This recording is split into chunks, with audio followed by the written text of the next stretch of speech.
ورفعت عيني للسماء أرى بها Ini loh ya, kelakuan orang itu nggak bisa dihindari semua orang. Kalau ada orang Jawa itu ikut PKI, kan tidak semua orang Jawa itu PKI. Jadi saya ini tidak mau ini menjadi satu klan. Jadi ada orang melarang banser ya dia. Ada orang seperti Nur Sugi, kan dia tidak boleh mewakili orang Jawa. Ada orang NU seperti Kiai Benu yang kemarin telepon Tuhan. Apakah itu NU terus NU adalah menelpon Tuhan? Tidak bisa begitu, Pak. Ya. Jadi ini orang ke orang harus dibedakan. Kalau Anda mau concern pada kajian nasab, ya Anda berfokus pada kajian nasab. Kalau Anda mau mengatakan ini soal NU, ya orang bicara tentang NU dan Anda sebagai apa? Ini sekarang kita ini kan maunya diadu-adu NU supaya begini, ini supaya begitu. Kalau NU ini merasa ini meresahkan, Ketua Umum PBNU lebih ngerti apa yang harus dilakukan, gitu loh. Nggak harus kita provokasi orang-orang, kayaknya kita harus perang, bikin laskar, apa-apaan ini. Kalau Anda mau ngomong nasab aja, concern di situ. Bikin tulisan, bikin kajian yang tepat, landasan teori yang benar, kemudian lakukan studinya dengan triangle data, ada studi lapangannya, ada wawancaranya. Itu Anda benar sebagai peneliti. Dan tidak usah melebar itu sudah saya lakukan, dan itu sudah saya serahkan, saya kirimkan pertanyaannya kepada Rabi Talawiyah, dan mereka tidak bisa menjawabnya. Karena memang nasab mereka itu terputus, maudhu'un munqati'un, batilun, tidak bisa dijawab. Dan kalau misalnya ada sebuah narasi dari Pak Fahrur di Tempo tadi saya baca, harus dihentikan ini pembahasan nasab. Yang harus dihentikan adalah pengakuan Ba'alawi sebagai turunan Nabi yang tidak terverifikasi, yang harus dihentikan.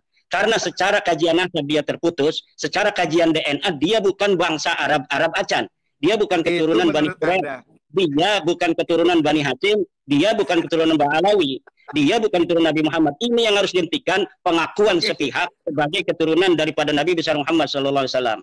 Allahumma sholli alaih. Jadi itu pendapat Anda, saudara. Bukan pendapat saya, ini pendapat pakar DNA. Ini pendapat pakar DNA. Semua begitu, saudara. Anda ini bisa untuk diuji. Siapa yang berani untuk berdiskusi, berdialog, seorang pakar DNA dari Ba'alawi untuk mematahkan narasi dan kesimpulan Pak Dr. Sugeng? Tidak ada. Karena kesimpulan semacam itu kesimpulan yang sangat presisi, dan itu pun tidak satu-satunya dari Indonesia yang berpendapat. Dr. As-Su'aibi itu berpendapat yang sama seperti Dr. Sugeng. Umar Az-Zaid juga berpendapat yang sama tentang tes DNA. Dan ini saya kira sudah waktunya PBNU atau MUI untuk mengeluarkan sebuah maklumat bahwa memang Ba'alawi ini bukanlah keturunan baginda Nabi besar Muhammad SAW. Karena apa? Aksesnya ini hanya ke warga NU. Kenapa kita ini setiap tulisan saya minta admin untuk kemudian menampilkan tulisan saya di RMI? Karena RMI itu Rabita Mahid Islamiyah, persatuan, ikatan pondok-pondok pesantren. Yang didawir-dawir oleh para kabib-kabib oknum itu adalah para kiai pesantren. Dimintain uang 5 juta, 10 juta, 20 juta, bahkan ada yang 100 juta, itu kalangan pondok pesantren. Jadi ada kaitan. Kenapa tulisan-tulisan saya tentang bahwa nasab Ba'alawi ini batal, itu ditaruh di Rabita Mahid Islamiyah. Mereka para kiai-kiai berterima kasih. Semenjak isu nasab ini, batalnya mereka itu diketahui publik, mereka tidak lagi datang para kiai untuk minta-minta uang. Itu diantaranya Pak Fahrur yang harus diketahui. Baik. Langsung mungkin Pak Fahrur bisa menanggapi bahwa tadi kan persoalan nasab itu terputus itu kan. Silakan Agus. Ya, jadi gini, nasab terputus itu menurut Pak Imad, kan sudah saya katakan bahwa Anda harus menyediakan ruang untuk berbeda pendapat. Ya, Anda boleh mengatakan begitu. Saya juga nggak ngelarang. Tapi faktanya di dunia ini hanya Anda. Saya ini Pak sudah ikut beberapa forum internasional. Saya sudah ketemu mereka.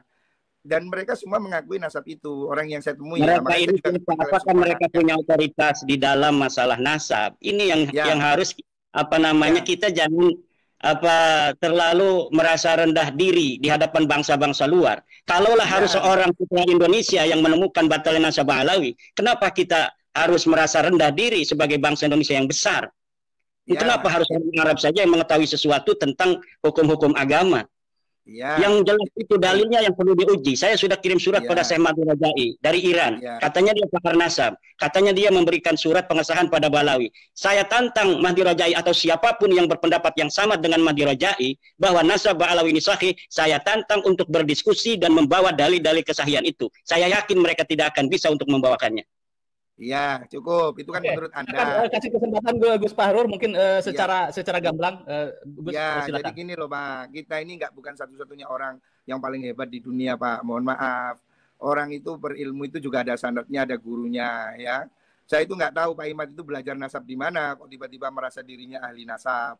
Jadi saya juga nggak paham. Kalau Pak Kures itu ahli tafsir karena dia memang doktor tafsir. Gus Baha itu ahli fikih karena dia alumni Sarang yang memang spesialis fikih. Jadi kita ini mesti tahu diri lah Pak. Jangan kemudian seakan orang sak dunia bodoh, saya pintar sendiri. Ini yang harus dijauhi ya. Bahwa Anda berpendapat begitu saya tidak menafikan Pak. Tapi saya ingin katakan pada Anda bahwa Anda tidak sendirian di dunia ini. Bahwa ilmu nasab ini bukan Anda sendiri yang menguasai ya. Dan ini kemudian tidak hanya di Indonesia. Kan lucu kalau Anda batalkan hanya di Indonesia, yang di Mesir, yang di Kuwait, yang di Bahrain, yang di seluruh dunia. Apakah kemudian Anda bilang batal hanya Indonesia? Kan nanti jadi lucu, Pak. Dan Anda itu bukan hakim yang bisa batal-batalin orang. Dan nasab itu bukan wudhu yang bisa batal ambil lagi gitu loh. Jadi lucu ini nanti. Intinya gini aja loh Pak. Anda boleh berpendapat. Silakan. Oke, menurut saya begini. Tapi kemudian Anda tidak berhak untuk menjadi hakim kebenaran. Semua orang salah. Saya sendiri benar. Orang sak dunia salah. Ini terlalu besar Pak menurut saya ya. Jadi kita tinggal lihat masyarakat aja Pak Fahrur, nanti masyarakat apakah akan melihat dalil-dalil dari keterputusan itu yang kuat, apakah akan melihat atau mengikuti Pak Fahrur dengan tanpa dalil bahwa nasab Balawi itu sahih. Bukan tanpa dalil Pak, cuma saya malas berdebat dengan Anda. Saya malas, saya sudah baca kok sebelumnya tesis Anda itu saya lihat itu di tulisannya Murad Sukri. Itu sudah mirip-mirip lah, di beberapa internet saya lihat itu narasi-narasi yang hampir sama. Jadi saya nggak kaget Pak, dengan apa yang Anda ungkap itu saya nggak kaget. Jadi kita sama-sama melek internet, Pak. Jadi saya kalau begitu tinggal dipatahkan saja, tinggal dipatahkan. Kalau memang Pak Fahrur punya dalil, silakan. Mana dalilnya yang menyatakan bahwa Ubaidillah sebagai anak Ahmad? Mana dalilnya bahwa Ahmad bin Isa itu dia pindah ke hijrah ke Yaman? Mana dalilnya bahwa Ahmad bin Isa pernah ada di Basrah? Mana dalilnya bahwa Ahmad bin Isa punya anak namanya Ubaid, kemudian Ubaid punya anak namanya Alwi, Alwi punya saudara namanya Jadid? Tidak ada Pak Fahrur. Itu menurut Anda, Pak. Sekali lagi ingin saya kalau misalnya Pak Fahrur ada, silakan. Saat ini dan pendapat itu. Jangan khawatir, banyak sekali, Pak. Itu remeh bagi saya, Pak. Tapi saya nggak ingin forum ini kemudian kita jadi debat kusir. Itu nanti kita ada satu forum sendiri. Oke, silakan. Saya tantang Pak Fahrur untuk menyiapkan forum dengan saya.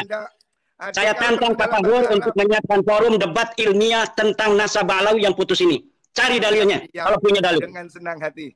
Dengan senang hati, al-ra'si wal ain, al-ra'si wal ain. Nah, ya. Anta dihukum. Al-ra'si wal ain. Anta dihukum. Al-ra'si wal ain. Jadi saya katakan, Pak, Anda ini nggak usah terlalu menggebu-gebu seperti ini ya, sebagai orang sama-sama santri. Saya ini lama Pak Mondok, Pak. Ngerti lah, Pak, orang bisa baca kitab saya tahu. Ya, jadi nggak usah terlalu petetek-petetek kayak orang sedunia kalah semua beginilah. Bukan jadi masalah demikian. Karena apa? Narasi-narasi ini yang Anda kemukakan malam hari ini itu bukan satu-satunya alasan saya untuk kieng-kiengan kepada Bapak Fahrur.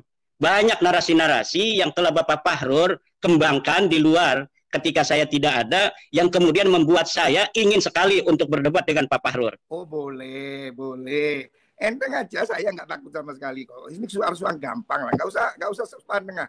Apa sih ini juga bukan soal tanya kuburan kok. Nggak usah ribet lah. Saya ingin katakan, Anda boleh berpendapat, tapi Anda jangan menjadi pemilik kebenaran tunggal. Yang merasa yang lain salah, saya sendiri benar, itu hanya Wahabi, Pak. Kalau kita ini biasa dengan pendapat ini, pendapat itu, kita itu sangat luas dalam berhubungan, Pak. Dalil juga begitu, fikih punya banyak kaul ya. Saya ingin ingatkan Anda. Yang kedua, jangan bawa-bawa struktur NU, nama Anda di NU. Karena itu sudah jadi pembicaraan, Pak. Dan Pak Fahrur jangan bawa-bawa NU ketika sekarang ini. Karena tidak ada keputusan NU seperti Pak Fahrur itu. Ya, tapi saya ketua PBNU yang membidangi LBM, Pak. Jadi iya, tapi NU itu organisasi yang ada aturan, yang ada perkumpulan aturan, ada RT dan sebagainya. Iya, betul. Makanya itu Anda... Keputusan PBNU itu ada di Muktamar, ada di Kompleks, ada di Munas Alim Ulama, ada di Basul Mufakir. Biar satu-satu mungkin berbicara ini. Silakan. Sebentar lagi kita bikin closing statement. Gus Fahrur masih bisa tersambung? Ya, silakan Gus Fahrur. Hilang lagi saya ketemu. Ya, jadi begini Pak, closing statement saya, bahwasanya kalau Pak Imad itu hanya berhenti pada pemikiran bahwa dia menunjukkan suatu penelitian, itu tidak ada masalah ya. Bahwasanya banyak sekali habaib yang saya kenal itu bukan yang dawir. Orang itu tergantung dengan apa yang dia pikir, Pak. Kalau orang itu baik, ya ketemu dengan yang baik. Saya ini ketemu dengan habaib yang jenderal, yang polisi, yang tentara, yang dokter, yang konglomerat. Pak Imad ketemu dengan yang dawir. Ya saya nggak tahu ini kenapa sama-sama Habib saya kenal yang jenderal, Anda kenal yang dawir, ya. Ya, makanya sekali-kali turun ke bawah supaya tahu. Tanya itu sama ketua ranting NU, PAR, tanya kepada MWC apa yang terjadi, kenapa Wonogiri sampai tidak mau acara NU diisi oleh para habaib. Harus ditanya, kenapa Boyolali, kenapa Garut, kenapa itu di Seragen tidak mau ada habaib. Ini yang harus ditanya oleh Pak Fahrur. Iya. Jangan kita berdiri di Menara Gading. Iya, tahu. Saya ini, Pak, mulai NU ini sebelum Anda jadi pengurus NU, saya sudah pengurus NU, Pak. 29 tahun saya jadi pengurus NU, Pak, mulai dari bawah. Ya. Jadi jangan ceramai saya tentang NU, sudah cukup. Intinya saya ingin mengatakan bahwa hentikan narasi kebencian di ruang publik. Bahwa penelitian itu dihormati, hak orang untuk menegasi atau mengafirmasi. Tetapi tidak boleh dia menebarkan kebencian pada suatu kelompok tertentu. Ya, dan jangan bawa NU untuk berkonflik, bahwa NU tidak pada posisi untuk mengikuti apa yang Anda ributkan dalam masalah ini. Mohon maaf, Pak, ya, mohon maaf sekali lagi terpaksa saya katakan, rekomendasi rapat di PBN itu ingin Anda diberhentikan. Saya siap. Mohon maaf, ini terpaksa saya ngomong, makanya saya akan bilang. Saya tetap akan jadi NU walaupun tanpa ada jabatan. Makanya, Pak, kita ini yang baik-baik lah. Silakan Anda itu berbicara dengan kapasitas Anda, tapi jangan bawa NU ke ruang konflik supaya kita sama-sama nyaman, ya. Dan bahwa Anda tidak yakin itu tidak apa-apa, Pak. Saya juga tidak ingin mempengaruhi Anda dan Anda tidak mungkin bisa mempengaruhi saya, ya. Itu soal keyakinan masing-masing, ya. Tetapi yang ingin saya katakan bahwa publik ini, Pak, jangan terus diadu domba dengan narasi-narasi yang membuat orang marah. Udahlah, Pak, rakyat ini sudah susah cari makan, susah cari kerja, jangan ditambahi dengan ingin bertengkar, ya. Ini yang ingin saya katakan, ya. Saya menghormati hak Anda untuk berbicara dengan penelitian. Oh, itu tidak ada masalah, kami tidak heran, ya. Silahkan. Ya, mungkin closing statement Kiai Imad, silakan Kiai. Ya, terima kasih. Ya, malam ini saya berbahagia bisa langsung untuk bertemu dengan Pak Fahrur. Terima kasih Kang Mas Yusuf. Intinya bahwa kita mengkaji nasab Balawi bukan karena kebencian, tetapi ingin menasehati dari Balawi oknum-oknumnya yang mencederai kebangsaan. Bahkan Negara Kesatuan Republik Indonesia dibuat susah 2016, 2019 oleh narasi-narasi anti pemerintah yang dikembangkan oleh oknum-oknum Balawi. Kita ingin menasehati, kalaulah mereka berbuat demikian karena nasab mereka itu putus, nasab mereka itu batil, nasab mereka itu maudhu. Kita berbangsa bertanah air di Indonesia ini bersama-sama. Mari kita bangun Negara Kesatuan Republik Indonesia ini. Tidak boleh ada lagi satu suku lebih merasa lebih tinggi atau lebih mulia dari suku lainnya. Kita bangsa Indonesia 1945, kita merdeka dengan senang hati. Orang-orang yang bukan keturunan bangsa Indonesia kita terima sebagai warga negara Indonesia.